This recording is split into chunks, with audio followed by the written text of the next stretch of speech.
va? Muy buenas tardes, buenos días o lo que sea. Acá les traía a continuación un tema que me parecía muy importante, que justamente es los temas y los remas.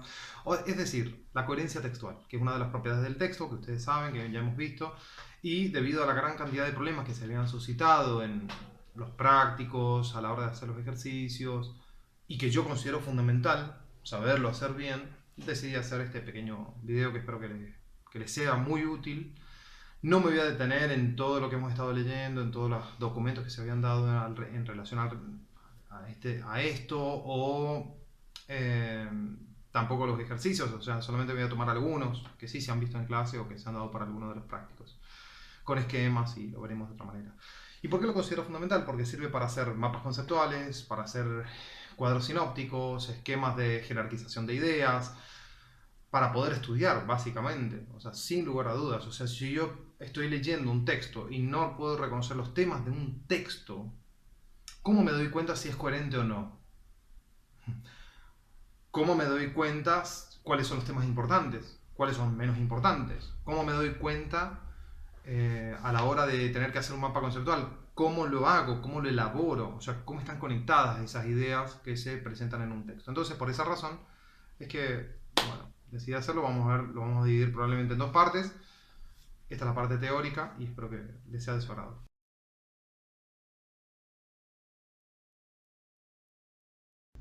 La coherencia, progresión temática, parte 1.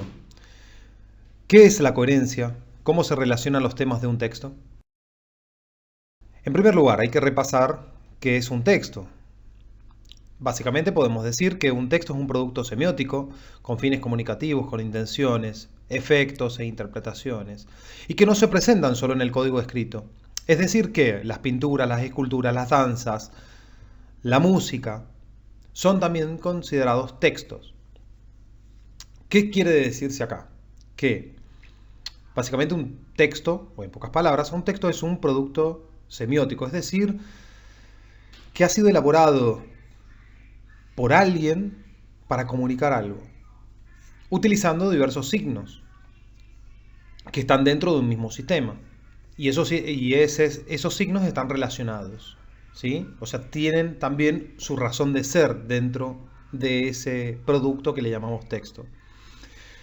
Lo que sucede es que muchas veces ha, ha influido mucho la perspectiva de la visión europea, en la que hay una dominación cultural, sin dudas, o una colonización cultural, como también se lo conoce, y entonces consideramos que el texto solamente es algo escrito, a tal punto que, por ejemplo, la palabra ley, legal, son textos, o sea, la ley tiene que estar escrita, ¿sí? Y lo que está escrito es la ley. Sin embargo, etimológicamente, la palabra texto deriva de textum, que es el tejido. Entonces, es una metáfora, pero que también hace alusión a un arte o a una artesanía. ¿Sí? Yo prefiero llamarle arte, el arte del tejer. Y hoy en día, textil y texto no tienen mucho que ver. ¿Cuáles son las tres propiedades de un texto? Aunque acá nos vamos a centrar solamente en los del tipo escrito, también era importante reconocer que no todo texto está escrito. Sin embargo, las tres propiedades se mantienen. Las propiedades del texto son coherencia, cohesión y... ¿Qué es la coherencia? Etimológicamente o por lo menos morfológicamente, si analizamos la palabra, nos vamos a dar cuenta que tiene escondida la otra palabra que es herencia. Y así como sucede con la idea esta de que, por ejemplo, alguien puede haber heredado el carácter, no solamente no pensemos en cosas materiales, pensemos en algo más intangible, como el carácter de la bisabuela o no sé, ¿qué puede ser? La sonrisa del tatarabuelo.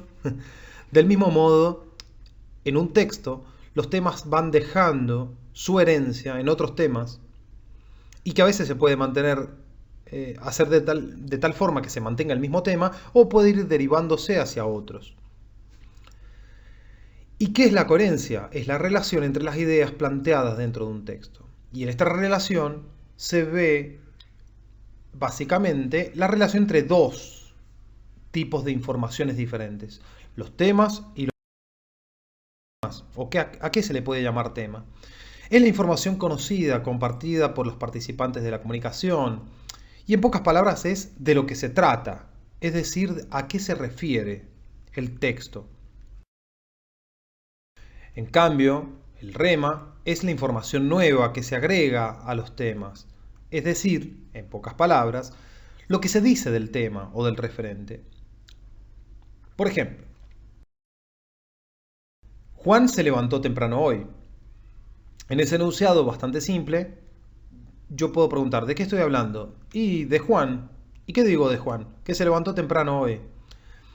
O sea, la información que se me agrega es esa que se levantó temprano. Y acá hay que una acotación muy importante, y es que no hay que confundir con el análisis sintáctico. Si bien se parece, no siempre coinciden, ¿sí?, los temas con el sujeto de la oración.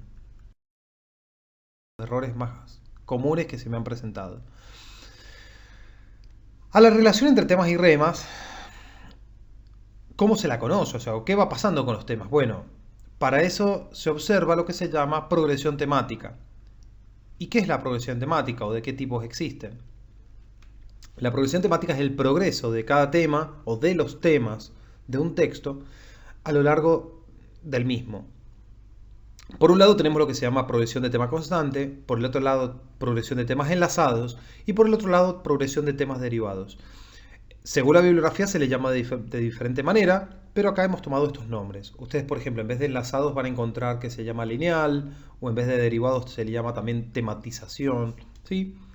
Sin embargo, vamos a utilizar estos nomás. A mí lo que me interesa es cómo se resuelve.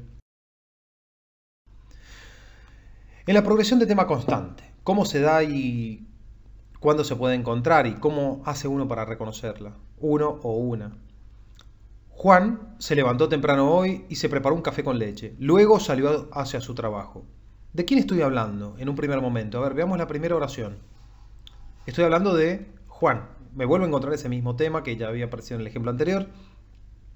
¿Y qué digo de Juan? Que se levantó temprano, hoy, y que se preparó un café con leche, y que luego de dichas actividades salió hacia su trabajo. Entonces son tres informaciones en base al mismo tema. ¿Cómo nos quedaría? Tenemos a Juan, tenemos al primer rema, tenemos al segundo rema y tenemos al tercer rema en relación al mismo tema. En el rema 1, bueno, Juan se levantó temprano, Juan se preparó un café con leche y Juan se fue a su trabajo, que quedaría sintetizado de la siguiente manera. Ahora bien, habíamos dicho que había tres tipos de progresión temática, tipológico, pero en la práctica ya se va a dar otra cosa, ya lo voy a comentar.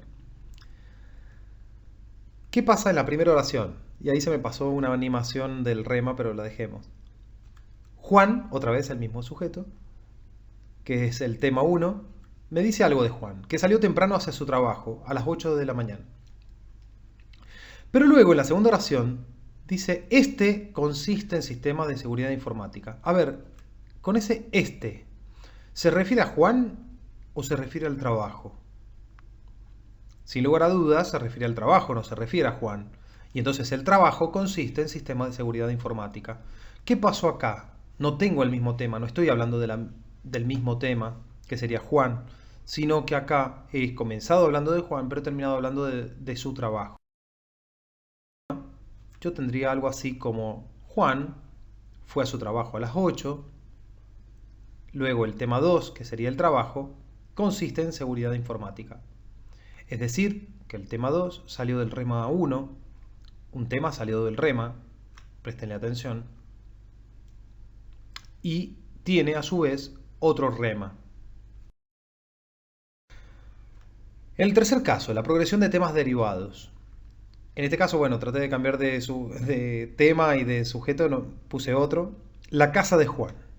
En este caso, la casa de Juan es relativamente grande. En su cocina hay una infinidad de ollas. Su habitación tiene muchos cuadros y libros, mientras que en su jardín abundan las plantas con flores.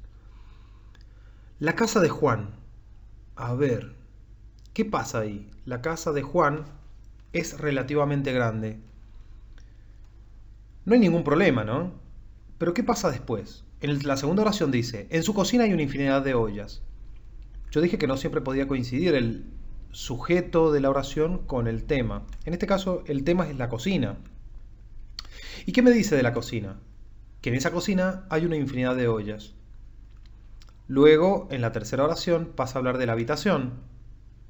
Y me dice que en la habitación hay muchos cuadros y libros. Y por último, habla del jardín y que abundan las plantas con flores. Es decir, que si bien estoy hablando de la casa, no estoy hablando en su totalidad de la casa. Estoy hablando de partes de esa casa. Entonces, el primer tema fue como un tema tan grande que tenía otros temas adentro o que me dio pie para hablar de otros temas más pequeños, más particulares, y los temas salen del tema.